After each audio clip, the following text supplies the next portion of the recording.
नेपालको संविधान नेपालको सर्वोच्च कानुन हो जसले देशको शासन व्यवस्था, नागरिकका मौलिक हकहरू, राज्यका नीतिहरू र विभिन्न अङ्गहरूको संरचना र कार्यहरूबारे उल्लेख गर्दछ।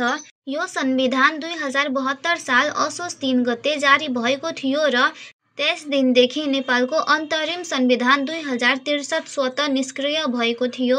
नेपालको संविधानले धेरै महत्त्वपूर्ण विशेषताहरू समेटेको छ।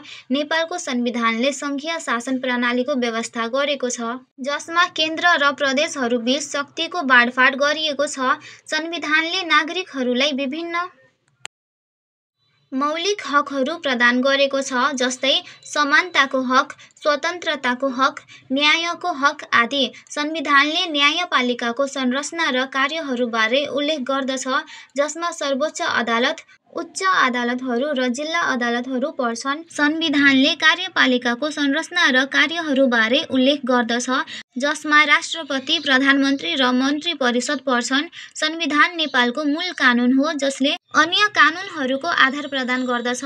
संविधानले नागरिकहरूका मौलिक हकहरूको संरक्षण गर्दछ। संविधानले शासन व्यवस्थाको संरचना र कार्यहरू बारे उल्लेख गर्दछ। नेपालको संविधानको कार्यान्वयनमा विभिन्न चुनौतीहरू आएका छन्। सङ्घीय शासन प्रणालीको कार्यान्वयनमा केन्द्र र प्रदेशहरूबीच समन्वयको अभाव देखिएको छ। न्यायपालिकाको स्वायत्ततामा हस्तक्षेपको आरोप लाग्ने गरेको छ। कार्यपालिकाको जवाबदेहीमा कमी देखिएको छ।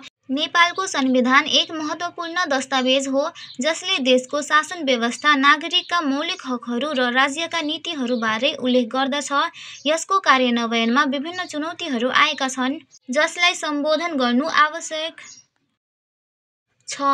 संविधानको प्रभावी कार्यान्वयनले देशको विकास र स्थिरतामा महत्त्वपूर्ण भूमिका खेल्न सक्छ। धन्यवाद।